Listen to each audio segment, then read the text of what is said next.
Genghis Khan की जंगी तकनीकों में एक निहायत दिलचस्प और असरदार तकनीक धोखा और चालाकी पर मबनी थी, जिसे वो अपनी फतूहात में अक्सर इस्तेमाल करता था।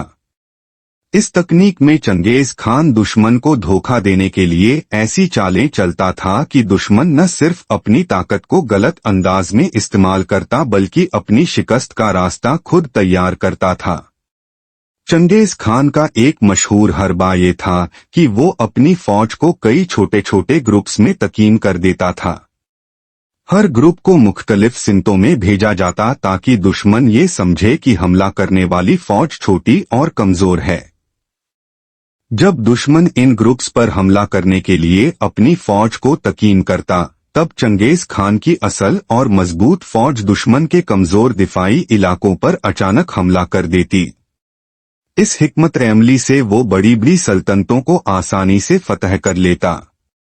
एक और तकनीक जिसे चंगेज खान ने बहुत इस्तेमाल किया वो मसनूई गिनती का हरबा था।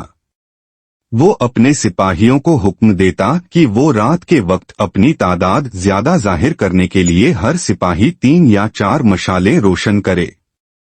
दुश्मन दूर से देखकर ये समझता कि चंगेज खान की फौज उसकी तवक्को से कई गुना ज्यादा है और डर के मारे हथियार डाल देता या मैदान जंग छोड़कर भाग जाता। चंगेज खान अपने सिपाहियों को हुक्म देता कि वो पीछे हटने का दिखावा करें ताकि दुश्मन अपनी जगह छोड़कर उनका पीछा करे।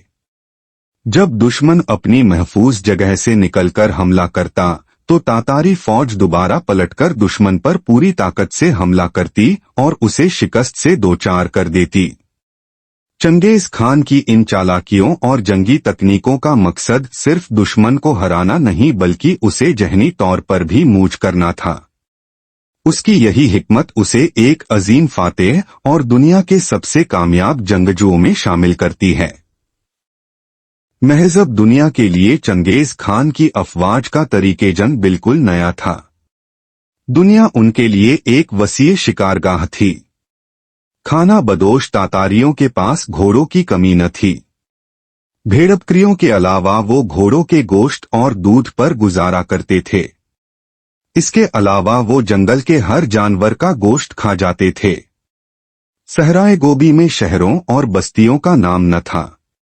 अगर कहीं बारिश हो जाती तो ये खाना बदोश वहां जा पहुंचते और जब तक उनके मवेशी घास का आखिरी तिनका तक न चर लेते वो वहीं रहते। फिर जब कोई मुसाफिर पैगाम देता कि फला मकाम पर बारिश के चंद छींटे पड़े हैं तो वो उधर का रुख कर लेते। कई बार नई चरागाहों की तलाश में एक बीले की दूसरे बीले से मुठभेड़ हो जाती और ताकतवर अपने कमजोर हरीफ के मवेशियों पर काबिज होने के अलावा उसके जनोमर्द को भी गुलाम बना लेता। इसलिए कमजोर बीलों ने अपनी हिफाजत के लिए मुत्तहिद होकर किसी ताकतवर आदमी को अपना अमीर बना लिया। सर्दियों में शुमाल की सर्द हवाओं से ये इलाका करहज़ महरीर बन जाता। रेत के टीलों पर बर्फ की चादर बिछ जाती। चारागाह न होने की वजह से मवेशियों का दूध सूख जाता और वो सर्दियों में बचाए हुए खुश्क गोश्त पर गुजारा करते। कभी कभी तेज आंधियां उनके खेमे उड़ा देती और मवेशियों को इधर उधर कर देती।